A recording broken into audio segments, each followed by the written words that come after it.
Hey folks, it's Charlie here from Charlie in the Rain, joined by all three parts of Funeral today. Oh my gosh.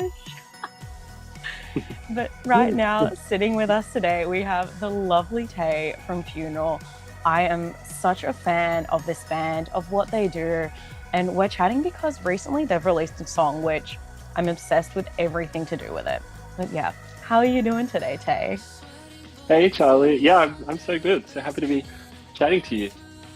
Yes, I'm so excited to finally have this like sit down and chat moment, but especially now because y'all are doing such exciting things. As always, y'all are always such a band that I'm looking at and being like, there is so much exciting stuff going on. But about a few weeks ago, 2, 3 weeks ago, time is a very weird hmm construct. Y'all released your latest track, Friendly Fire. This is sort of a track, when you go to press play, like, oh, new songs come out, you press play, listen, and then move on. I haven't been able to move on from this track. I feel like it's just like it's lingering in my brain. I'm like, I need to sit down and unpack what I'm feeling, how seen I feel whilst listening to this song. There is a whole web connected to this song. Can you tell us a bit about Friendly Fire? Can we dive into this song a bit? Sure. I mean, thank you. That's so flattering. Yeah, I think this song, um, it's about a few things. I think most kind of directly, it's about, yeah, sort of wrestling with, I guess, some of the places that I guess grew up and sort of thinking about myself as a queer person and as a gender non-conforming person in relation to yeah, growing up in the church as a young person and kind of yeah, that being quite difficult, but then yeah, and really kind of I guess like spent a lot of that time as a yeah, as a kid and as a teenager really like searching for chosen family and knowing that that was a concept um, that I was aware of just from reading kind of queer literature and stuff, but something that for a long time was really like imagined. And yeah, I think getting to write this song and sort of bring it to life with my bandmates, with the lovely Ben and Maddie, and then with Ben Lee as well. It was yeah written from a vantage point where like I had found that, and I think the others had found that in their own way, and kind of looking back at yeah those years and times of craving that but not having it, and yeah, there's quite a lot of I think sweetness in the song, even if there's a bit of a I guess like a yearning for community, but it's nice to be able to like write about that yearning from a place of having found it maybe. Hmm. Yeah, it kind of feels like if you could send this to your younger self flip out. Like, Yeah, yeah, I think that's like a really interesting thing to say. I think that a lot of the stuff that the three of us write together are in a way sort of maybe not maybe love letters is the wrong concept, but kind of little encouragement letters to our younger selves, and kind of quite yeah cathartic exercise in that sort of way. But yeah, that's a good observation. yeah, I feel like maybe this is just me, but so much of what I do now, like so much of what I read, what I listen to, what I engage with now, it's all for my younger self. And I always think of Mm, like my 13 or 14-year-old self. I'm like, if I could send this album or like bottle this experience and send it to that version of me, that would change my life. And I feel like that's such a thing that art allows us to do. And this track is definitely one of those that I'm like, I want to put that on the mixtape or the playlist and send that back in time. that's so sweet. Yeah, I mean that's the goal really. I think yeah, I think there's something really beautiful and healing about being able to communicate with that um yeah, younger sort of iterations of yourself in a loving and like gentle way. And kind of yeah, there's probably some like healing process that's happening, I think, when we're sort of writing to that self, or even if it's not in song form, just kind of, you know, you yeah, communicating if we're making a mixtape for our younger self. I think that's yeah, it's really sweet. Hmm. Yeah, absolutely. And I like have been listening to this song so much myself. Like, it's on my title playlist. It's It's everywhere in my Hell world. yeah. But then I go on social media. I've seen so many people loving this song. I've seen you everywhere talking about this song. So many people are getting into this track. It's been out for a few weeks. How do you feel? Like, how's this reception of the song been like? How are you emotionally dealing with this positive response that everyone's having to Friendly Fire? I I and definitely I think can speak for like the for Maddie and Ben as well. That I think we're all yeah super grateful that people are like yeah engaging with it and kind of sitting with it with enough time to kind of yeah really like think about the lyrics and um, yeah sit with it. And I think hopefully it sort of speaks. It's like it's useful for different people's experiences. I think you know writing it from like one the perspective of sort of one queer um, experience is obviously like nice and cathartic for us, but yeah, hopefully it's kind of applicable to different people's situations. And yeah,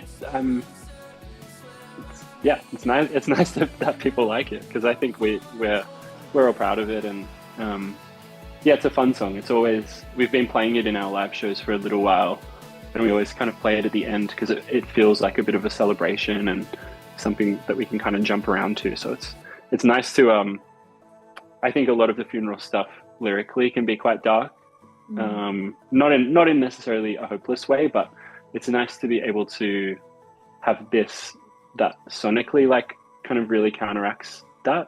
So yeah, it's nice to have it out in the world and have some people bopping along rather than just you know crying in a dark bedroom.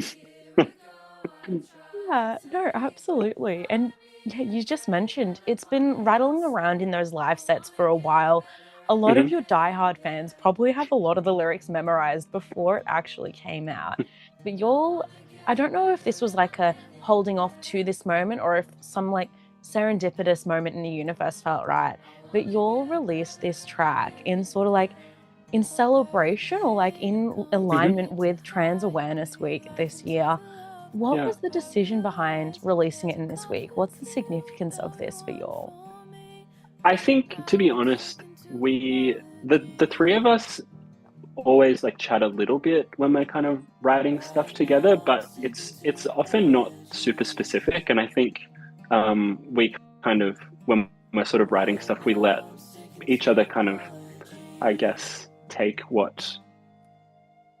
the song to mean whatever we sort of differently want, and kind of obviously that'll be shared in some way. But um, yeah, we kind of when we had finished it, we obviously wanted to like have it out um, in the world, but really sort of I don't know when we had kind of realized that there was probably like a time coming up with Trans Awareness Week that would really maybe allow us to be more a bit explicit and overt about what this song is about and what kind of funeral wants to do as a project kind of conceptually. I think it yeah just made a lot of sense, and it kind of opened up a lot of opportunities to have conversations like this one, and um, conversations with other, I guess, particularly people in media who are from the trans and or queer community, which is so special. And I think there's something quite intangible but yeah really lovely about being able to kind of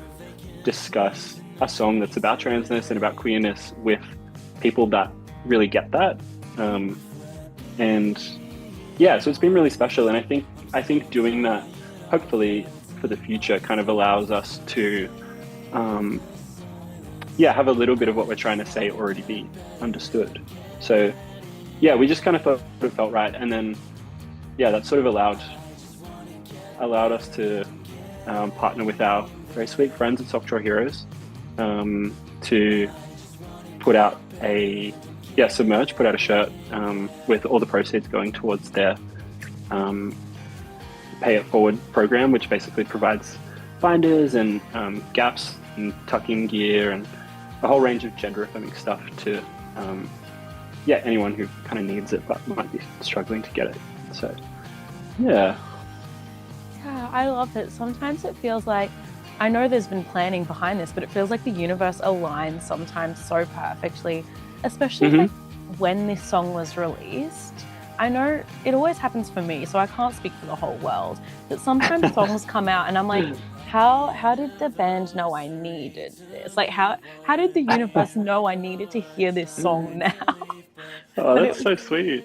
yeah, it's been such like perfect timing for myself receiving this track. I'm so grateful for this track. Oh.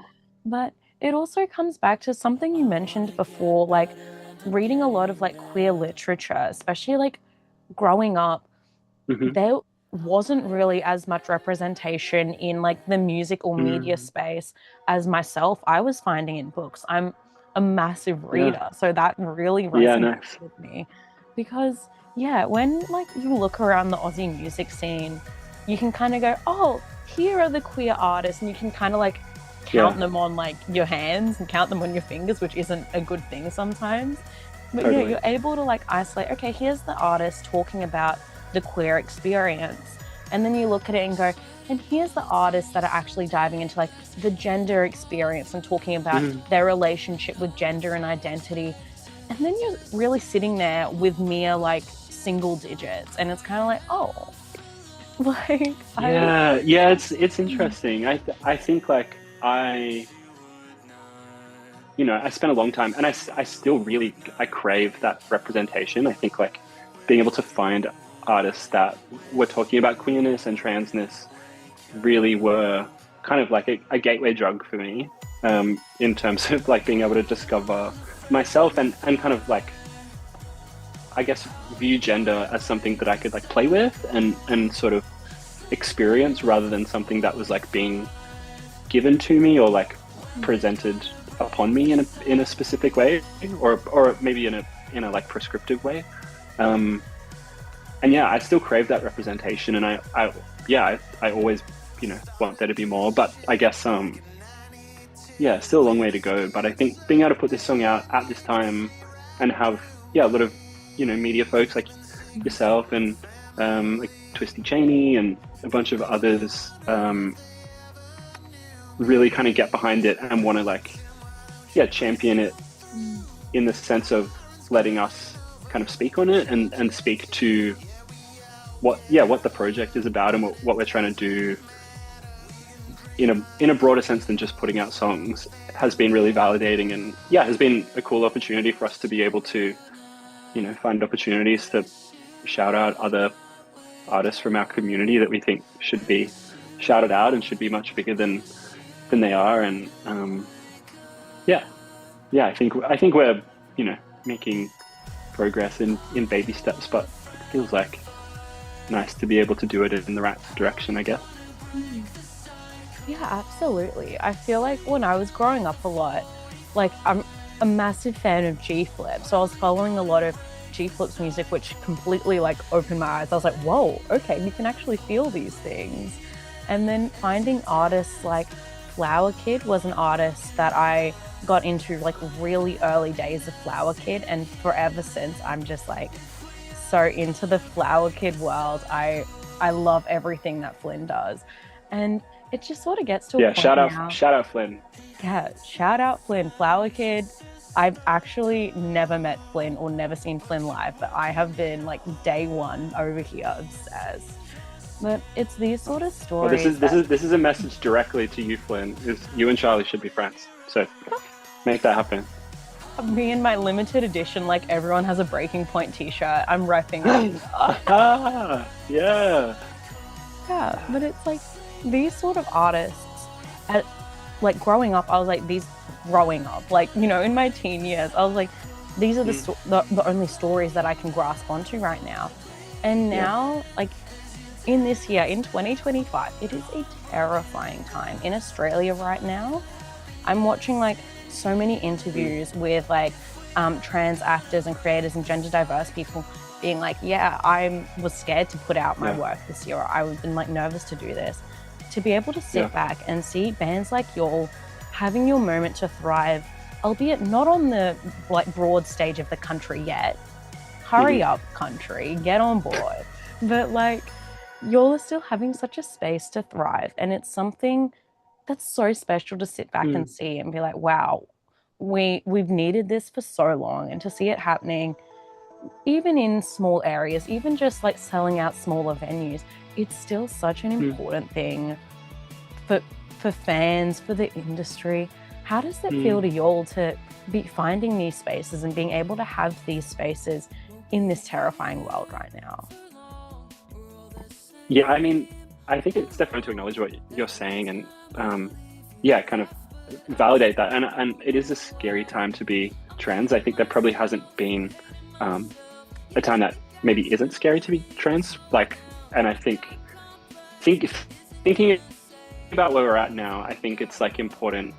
I feel quite encouraged in sort of thinking to like generations past and like the trans folks of, you know, that are kind of our trans parents and trans, I don't know if elders, maybe I feel like some people don't love that word, but the trans folks that have come before us and really like, you know, made, yeah, fought for like where we're at the moment. And I'm so grateful to a lot of those people who, yeah, really like put their lives on the line every day so that it's, you know, we're kind of closer to a place where we can exist and thrive and, yeah, just kind of live our beautiful lives in the fullest way.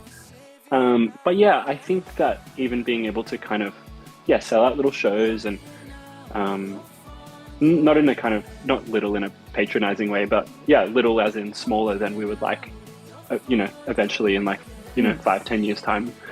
But yeah, it's really validating, and it sort of it shows that there's a community out there that really like craves this stuff, and I know as you know more than being an artist or someone who makes music, I'm a fan of music, and I'm a fan of particularly like trans and queer music, and I as a fan I want more spaces to be able to go and experience that and feel encouraged by that and seen by that and yeah, I think we're kind of making baby steps, but yeah, some of the artists like talking about Flower Kid, like Flynn is a friend that we're so fortunate that I'm able to call him a friend, but yeah, it's so inspiring and makes the most gorgeous music. And I think, yeah, artists like that are so important um, to me as an artist, but yeah, to me as a fan as well. And I think being able to play shows together and create sort of spaces that are safe and fun together, you know, with our community is so important. And it's again something that I would love to be able to tell my younger self that you know that's like in store for you in the future. Um, yeah, it's special. Yeah, absolutely. I've found myself to be on such, not a mission. A mission sounds like the wrong words, but I'm on such a space in my life where I'm like, I'm venturing out to find trans joy.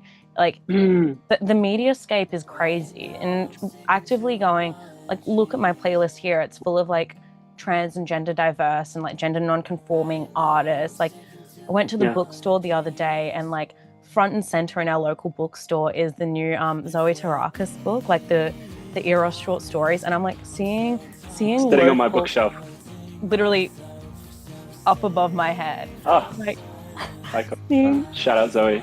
shout out Zoe, but seeing like Australian and like in so-called Australia, seeing these local like Mm, trans and gender diverse creatives platformed, it, yeah. it's something that I'm walking away with such a smile on my face. I'm like, no Hmm. matter what else is happening out there, we can still seek in our communities to find joy and happiness, and being able to listen to y'all and follow y'all online, see what you're doing in the local areas where you are, seeing all the Mm. like the community being built. It's such a special thing to be able to see. Oh, yeah. I mean, I feel the same. It's a really special thing to for me to be able to see.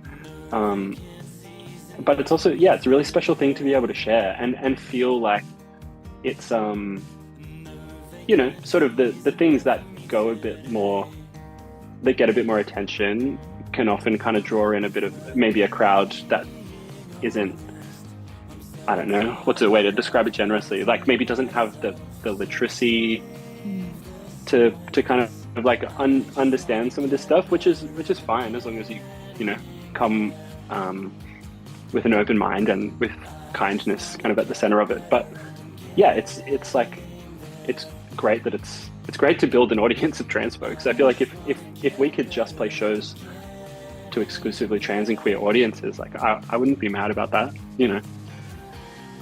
Amazing.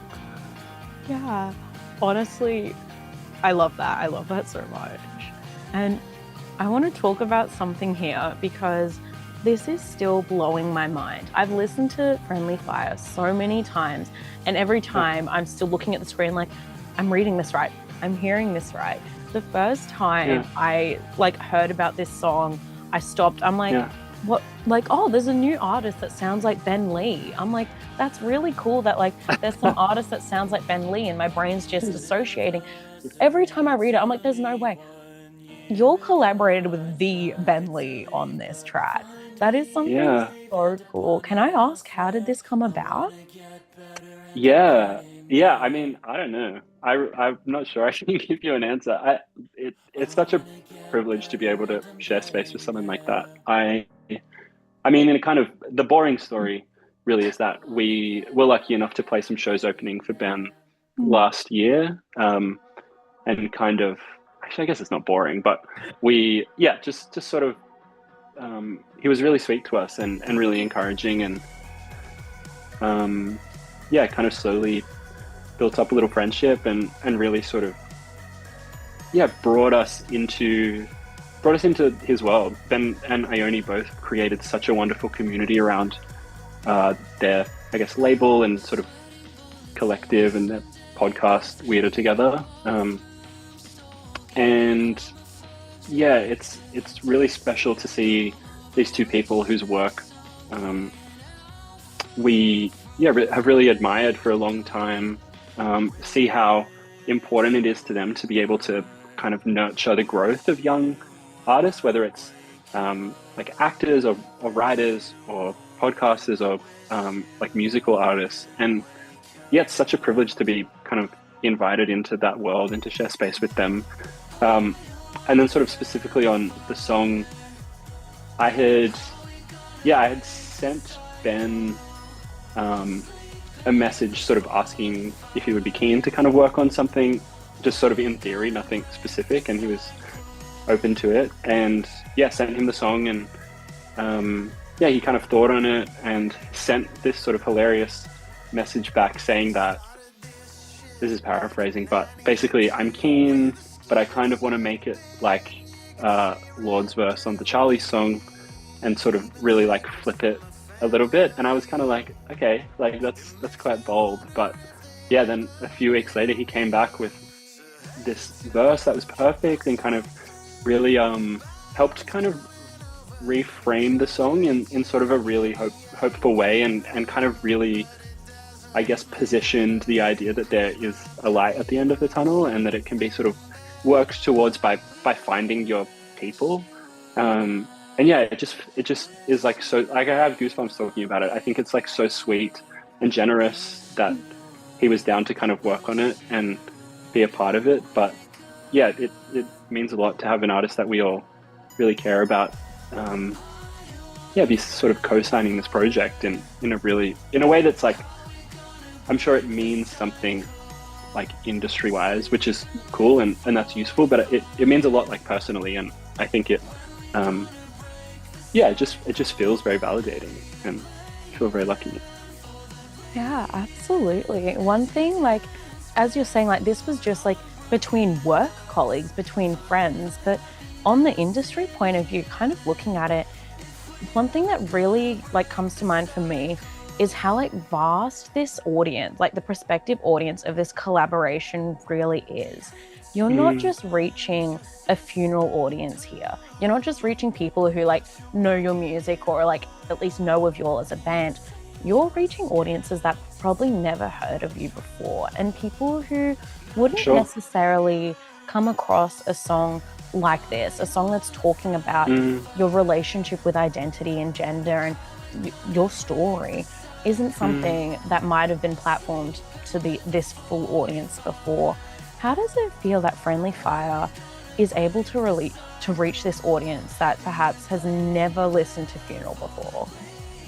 Yeah, it's really special. And I think that there's a lot of, in thinking about this and kind of having a few yeah, discussions like this, it has really had me and all of us kind of reflecting on um, the way that being able to work with Ben on this is such a it's really, I guess it puts like allyship into action in a very real way.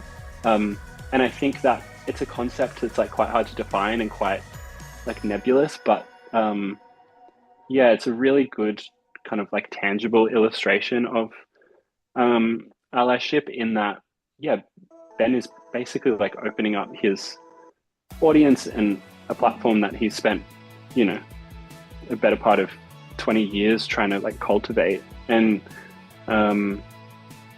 yeah, it's really special that he is able to kind of give us an opportunity to sort of bring that to an audience that I'm sure some of them are like, you know, I'm sure some of Ben Lee's audience are trans, and some of them are, a lot of them are queer, and you know, maybe a bunch of the others are sort of active, see themselves as active allies. But yeah, it's really special to be able to kind of broaden that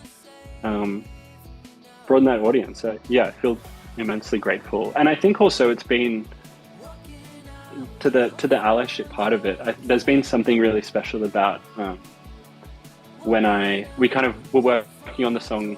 Ben recorded his verse late last year sometime, and sort of in the time between him recording it and us putting it out, I changed my name, and there was a really kind of sweet discussion that we all had. That started with Ben, you know, offering and asking if he could re-record that bit of the verse, and yeah, kind of like in choosing to not change it, provided this really sweet kind of this sweet kind of closure and some like gesture to, I guess, feeling, yes, seen in quite a full way by Ben, but also by different kind of people in my life. Yeah, when I was using my old name. So yeah, there's a lot of like really special kind of parts of this whole thing, which is really sweet. Yeah, oh, I love it. I love the fact that I can go to my parents and be like, oh, like Ben Lee's on this song, and they'll go, oh, I know who Ben Lee is. I'm gonna listen. I'm gonna actually listen to this. Wow. But if I went and I was like, oh, there's this song called Friendly Fire, they'll be like, okay, too young for me. Like there's something where it's gonna reach these audiences. Ben Lee, literally, he's standing up and bringing allyship to like the broader stage. Hats off, Ben Lee. Thank you, Ben Lee. Yeah, badass. What a hero. Yeah. Something with like getting to broader audiences, something that I'm so like excited for is the FVNERAL 2026 World Domination. Y'all are like, you're jets there. You've got debuts, you've got international showcases. I have a feeling this time next year, when we're wrapping up our 2026, which one is a really scary thing to think about, but like when we get to that point, yeah, when we get to that point, we're going to sit back and be like, whoa, remember when FVNERAL was like doing interviews with Charlie in the Rain, and now they're like booking out, like, you know, like Madison Square Garden booking out? Let's make that happen. Like, you know, I have a feeling you'll have such a massive year ahead of y'all. I'd love to ask right now, at the end of 2025 or early 2026, whenever people are listening to this, I'd love to ask, how can we best be showing y'all our support? How can we best be waving the FVNERAL flag back here and get y'all on that world domination train? Oh, that's so sweet. I think, wow, what a great question. I mean, I think just, keep showing up, keep sharing our shit. Sorry, I don't know if I'm allowed to swear. But look, I think that, you know, I definitely have ethical issues in thinking through like the need to kind of like promote on tech platforms that are owned by sort of evil billionaires. But for better or for worse, definitely for worse, that's maybe like where we, you know, where things kind of grow at the moment. So I think just engaging with us and listening to our stuff and coming to shows. We've never played any headline shows outside of Sydney yet, but yeah, that'll change next year when we put out a bunch of new music. Um, and yeah, just buy tickets to our stuff early and let us help us not lose too much money when we try to be brave and do crazy stuff. Um, but yeah, I think also something that is maybe like big picture, like existentially helpful for Funeral, um, is to just be engaging with trans artists and making sure that for every cis artist you're listening to a trans artist or maybe two. Wouldn't it be crazy if on your, I'm not going to redacted, Yeah, wrapped for the we know what it is. for the year on your oligarch owned streaming platform wrapped for 2026, if maybe that top five could just be queer and trans artists. Mhm. I actually like that redacted wrapped. Let's But trademark that. yeah. Yeah, I don't know. Listen to trans artists and consume trans art. Buy Zoe Tarakis' book, Consume Trans Art. That's not just music. Yeah, shout out over there. Um, yeah, I don't know. Just keep engaging with us, and I think also maybe something that again bigger picture is useful would be, I think the internet, unfortunately, is a place that really rewards and amplifies transphobic content. And I think just make sure that you don't let, after you watch this interview and you scroll to the next thing, if you see some turfy stuff, report it. Hmm. And I think it's, politicians really like fail us as trans and queer people. And I think that it means, unfortunately, that change only happens when we choose to like stand up for each other and for ourselves. And so, yeah, if we take it into our own hands and are kind of boycotting that material, it's not going to show up as much for people that might be easily swayed by it. So just punch your local transphobe, I guess, is what I'm trying to say. That's a good way to support us. Off of what you were just saying, I think I recently got my statistics. I've started using Tidal and I got the statistics. It's like, Great. oh, like your top artist of the past month was Cry Club. And I'm like, as it should be. I was like, put gender diverse Yeah, creatives back in those top positions on your streaming wrap ups. totally. Yeah. Totally. Yeah, oh my God. Shout out Crack Club. My heroes. I just want to be more like them every day. Hmm. I've got my new Cry Club, like no gender, no genre shirt hanging up over there. I'm like, I should have been wearing it. I have the same shirt. Me and Beige or Junior have both been wearing ours a lot. So you're in good company. We're in good company. I meant to get it at their last tour and then I didn't for some reason. So this recent tour, I was like, I'm buying it. Let me in. Nice, nice. Yeah. Um, we're talking about artists we're loving, artists we're listening to, and artists that deserve to be platformed more in this country. So add them to your playlist, head out to the Mm, shows. If you're listening and you look at like yeah, who you're listening to, and it's mostly cis het white artists, up your game. Come on, up your game. totally, totally. It's easy.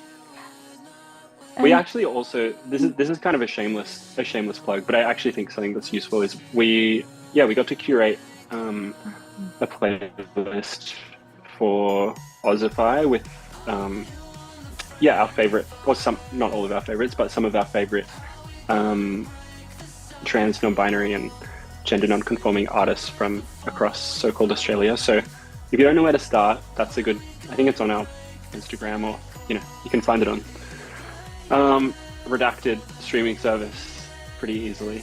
So yeah, have a look. absolutely. And I'm going to ask a question now. I'm going to give you an opportunity to share some of that playlist with us. I'm so excited Cool. to ask you my favorite question in here. Who are you listening to? Who in your local scene have you been loving and would love to give a shout out to today and the official like funeral seal of approval to? Okay. I feel like, there's so many. I think like obviously not super local, but Cry Club. Mm-hmm. who we love, who we're lucky enough to play a few shows with. I think they've maybe got one show left in a Mm. Melbourne show of At their New like Year's. Oz tour. So yes, yeah. So anyone in Melbourne, Nam, that doesn't have tickets to the Cry Club show on New Year's Eve, or New Year's Day, New Year's Eve, yeah. sometime around then. Yeah, cool. Everyone in Melbourne, go to the New Year's Cry Club show. Um, who else? Sunset Daisy, we adore. Mm. Oscar the Wild, we adore. Both like, I feel like I am always like upset that we don't live in the same place because I feel like we would actually be best friends and hang out all the time. Who else? Worm Girls, Mm-hmm. adore. Flower Kid, obviously.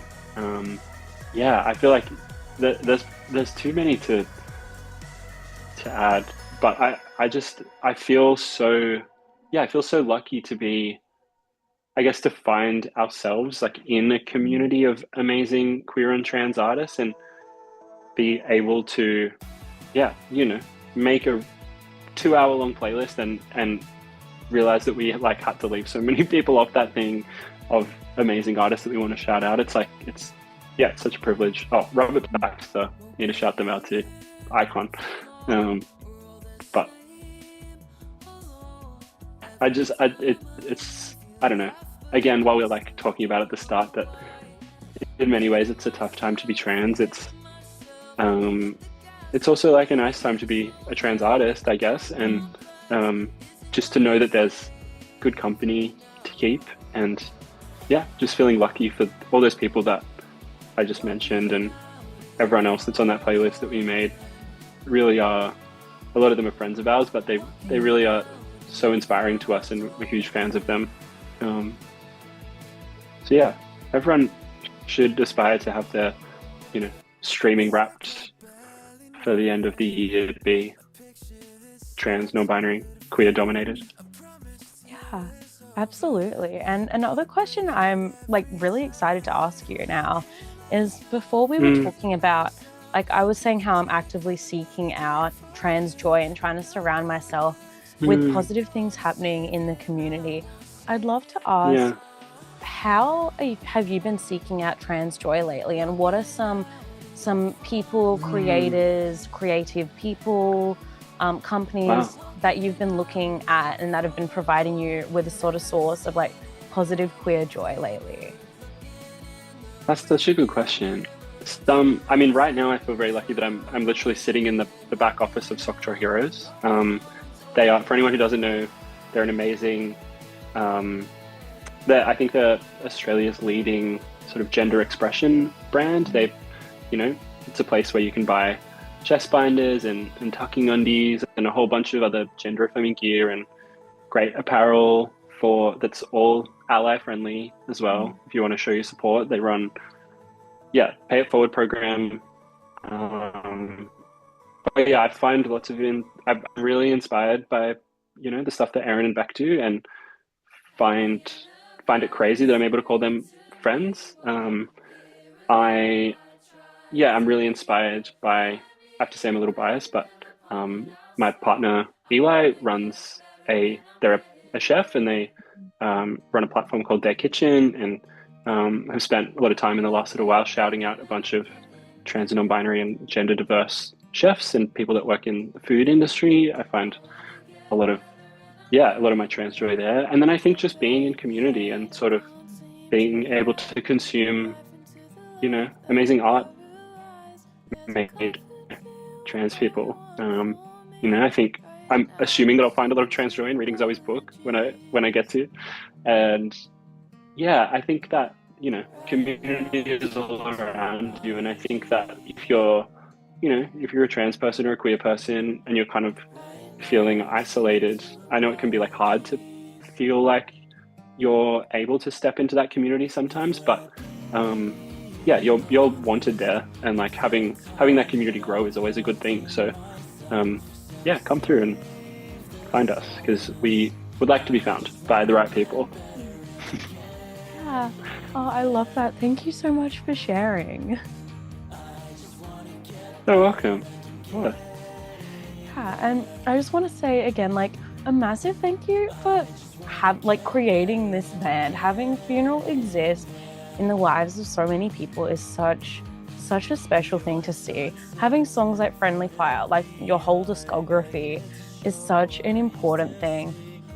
Thank you for sharing your music with us all. Oh, you're so welcome. Thanks for listening and thanks for wanting to talk about it. It means a lot.